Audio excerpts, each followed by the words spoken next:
በሀገራችን ላይ ካሉ የበሬ ዝርያዎች ውስጥ ወይም ደግሞ የከብት ዝርያዎች ውስጥ የትኛውን ከብት ብታስገቡ ነው በአጭር ጊዜ ውስጥ ጥሩ የሆነ የሰውነት ለውጥ ማምጣት የሚችለው ቶሎ ለገበያ የሚደርሰው የትኛው ነው? ሶስት ዝርያዎችን አስቀምጬላችኋለሁኝ። ዝርያ ብቻ አይደለም መገኛ ቦታቸውንም አስቀምጬላችኋለሁኝ። ዛሬ ስለ በሬዎች የአደላለብ ሂደት ነው የምንመለከተው፣ ወይም ደግሞ ዝርያን በተመለከተ ነው የምነግራችሁ። የመጨረሻ ግን በዚህ ቪዲዮ መጨረሻ ላይ ወሳኝ ስለሆኑ ጉዳዮች እነግራችኋለሁ። በጣም ወሳኝ ስለሆኑ ጉዳዮች ከዝርያ የበለጠ ውጤታማ ሊያደርጉን የሚችሉ ነጥቦችን አስቀምጬላችኋለሁ። እሱ መጨረሻ ላይ እነግራችኋለሁ። የመጀመሪያ ግን ዝርያዎችን ጠቅስላችኋለሁኝ። ሶስት ዝርያዎች በሀገራችን ላይ እጅግ በጣም ስፔሻል የተባሉ ሶስት ዝርያዎች አሉ። ቢመገቡ ለውጥ ማምጣት የሚችሉ ፕራክቲካል የሆነ ለውጥ የሚታይ ለውጥ ሰውነታቸው ላይ በአጭር ጊዜ ውስጥ ማምጣት የሚችሉ የከብት አይነቶች ናቸው። ዛሬ እንግዲህ ይህንን ነው የምናየው። ከረጅም ጊዜ መጥፋት በኋላ ያው በቲክቶክ እና በፌስቡክ እያያችሁኝ ነው። ያላያችሁኝ ሰዎች ካላችሁ አጫጭር መረጃ ካለ ዩቲዩብ ለመስራት ትንሽ ጊዜ ይወስዳል እና ሰፋ ያለ ትንታኔም ስለሚፈልግ ሰፋ ያለ ዝግጅትም ስለሚፈልግ ትንሽ እሱ ከስራ ጫና ጋር ተያይዞ ለመስራት አልተመቸኝም። አጫጭር ነገሮችን በስራ መካከልም ግን በጣም አጫጭር የሚባሉ መረጃ ተኮር ነገሮችን እየለቀኩ ነው የምገኘው። የፌስቡክ ቻናሌን እና እንዲሁም ደግሞ ፔጅን እና አይንሸት ዴሪ ፋርም የዶሮ እርባታ ለጀማሪዎች ይሰኛል። የከብትም የፍየልም ሁሉንም መረጃ በፌስቡክ አንድ ቻናል ላይ እየለቀኩ ያለሁት ከ240 ምናምን ሺህ በላይ ተከታዮች አሉት። በዚህ በቲክቶክ ደግሞ ዶሮ እርባታ ፍላጎት ካላችሁ በአይንሸት ፋርም ላይ አይንሸት ዴሪ ፋርም ላይ ደግሞ በፍየል በበጎች በበሬ መሰል መረጃዎችን ደግሞ በአጫጭር መረጃዎች ታገኛላችሁ። ሶስቱም ቻናል ላይ የተለያዩ መረጃዎችን ነው የምለቀው። እዛ ላይ መከታተል ይቻላል። እዚህም ላይ ደግሞ ሰፋ ሰፋ ያሉ ነገሮችን ጊዜ በማገኝበት ሰዓት የተጠኑ ነገሮችን ወደ እናንተ ማቅረብ በተለይ ከተሞክሮ ጋር ተያይዞ ሰፋ ያለ ነገር ሰጣችኋለሁኝ። ታዲያ ዛሬ ወደ መጣሁበት ጉዳይ ልመለስላችሁ።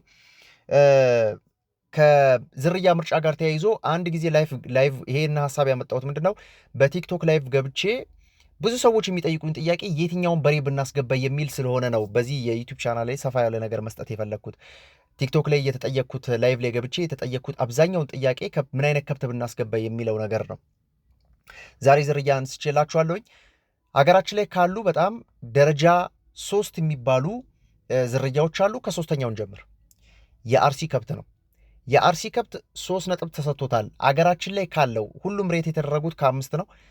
3 ነጥብ ተሰጥቶታል። ጥሩ ቢመገብ ወይ ለምሳሌ ኮንሰንትሬትድ ፊድ ቢመገብ ወይ የተመጣጠነ የበሬዎች ማድለቢያ መኖ ቢጠቀም የሚታይ ለውጥ ማምጣት ይችላል ተብሎ ከተመደቡት ውስጥ የሚመደብ ነው።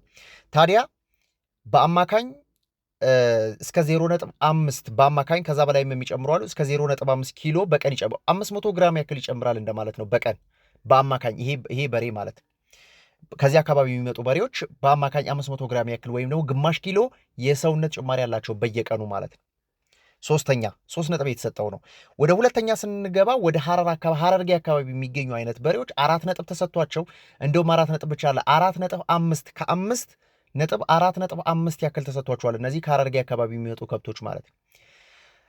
ኩልሾችን መግዛት ትችላላችሁ፣ እንዲሁም ደግሞ ኮርማዎችን መግዛት ትችላላችሁ። ነገር ግን ከዚህ አካባቢ የሚመጡ በሬዎች በአማካኝ እስከ 600 ግራም ያክል የ100 ግራም ጭማሪ ከአርሲው በሬ የተሻለ የ100 ግራም ጭማሪ በአቬሬጅ የሰውነት ክብደታቸው ማለት ኤዲጂ ይባላል በአማካኝ ማለት የቦዲ ዌታቸው በአማካኝ ሲነሳ እስከ 600 ግራም ያክል ከአርሲው በሬ የተሻለ ያክል ጭማሪ ያላቸው የተመጣጠነ መኖ በልተው የሚያመጡት የቀን የሰውነት ጭማሪ ሲለካ ማለት ነው። ይሄ በሁለተኛ ደረጃ ተቀምጦ እንግዲህ አንደኛ ላይ ከማስቀምጠው ዝርያ የ0.5% ብቻ የ0.5 ነጥብ ብቻ ጉለት ኖሮበት ነው። ኦልሞስት ይሄ አንደኛ ማለት ይቻላል። ይሄንን የሀረርጌ ከብት ማለት ነው። ሌላው ቦረና ነው። ይሄ የቦረና ዝርያ 5 ነጥብ ተሰጥቶት ከ5 ነው የተሰጠው ሬት ሲደረግ ማለት ነው።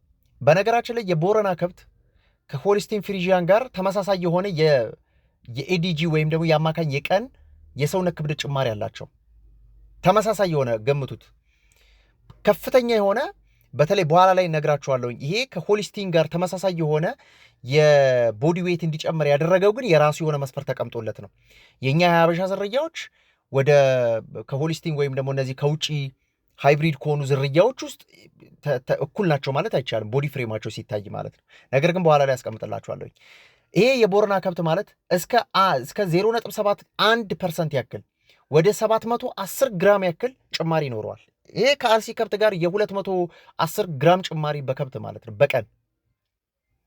ስለዚህ የቦረና ከብቶች ሁሉም የቦረና ከብት 5 ዝም ብለን መግዛት ብቻ ነው፣ ዝም ብሎ ይደልባል ማለት ግን አይደለም። ይሄንን ላነሳላችሁ ነው ወደ በኋላ ላይ መጨረሻ ላይ ነግራችሁ ያላልኩት ለዛ ነው። ሁሉም ሰው የቦረና ከብት ተነስቶ ቢያስገባ ሁሉም ሰው ትርፋማ ይሆናል ግን ማለት አይደለም። ይሄ በነገራችን ላይ ከብት ማድለብ ተብሎ ከተቀመጡት 7 መስፈርቶች ውስጥ ዝርያ 7ኛ ደረጃን የሚይዝ ነው። ትንሽ ደግሞ የሚያስከፋው ነገር ይሄ ነው። 7ኛ ደረጃ ላይ የሚቀመጥ ነው። ለከብት ማድለብ 7 መስፈርቶች አሉ። በቅድሚያ የሚሰጣቸው ለከብቱ መድለብ ቅድሚያ ከሚሰጣቸው ነገሮች ውስጥ ከሰባቱ 7ኛ ደረጃ ላይ እና የመጨረሻ ደረጃ የተቀመጠው ዝርያ ነው።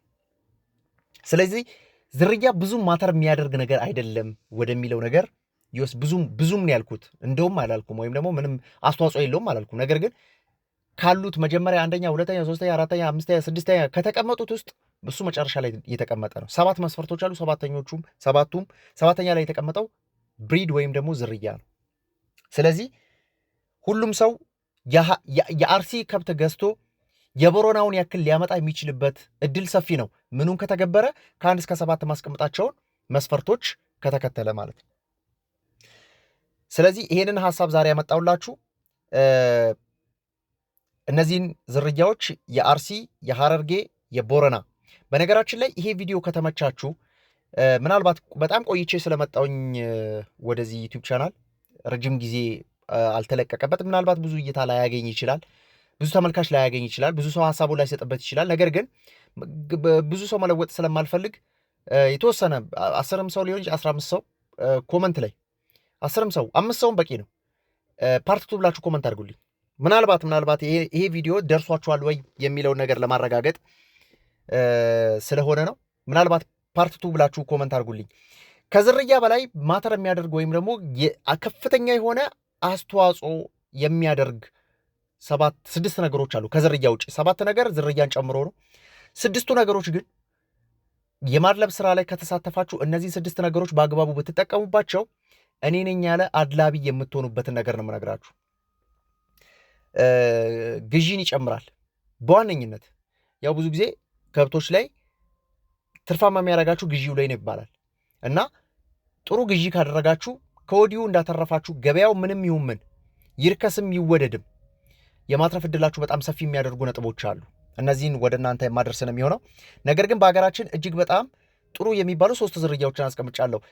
ጥሩ ናቸው አልን እንጂ እነዚህ ጥሩ ዝርያ ማስገባት ብቻ የማድለብ ስራን ውጤታማ አያደርግም ብለን ካነሳን ታዲያ ውጤታማ ሊያደርግ የሚችለው ምንድን ነው የሚለውን ፓርት 2 ብላችሁ ኮመንት አድርጉልኝ፣ ወይም ደግሞ ክፍል 2 ብላችሁ ኮመንት አድርጉልኝ። ይቀጥልም ማለት ትችላላችሁ። እስካሁን ድረስ ምናልባት እያዳመጣችሁኝ ካላችሁ በቅርብ ጊዜ ውስጥ ስላለቀኩኝ ተደራሽ ይሆናል ብዬ አላሰብኩም ይሄ ቪዲዮ።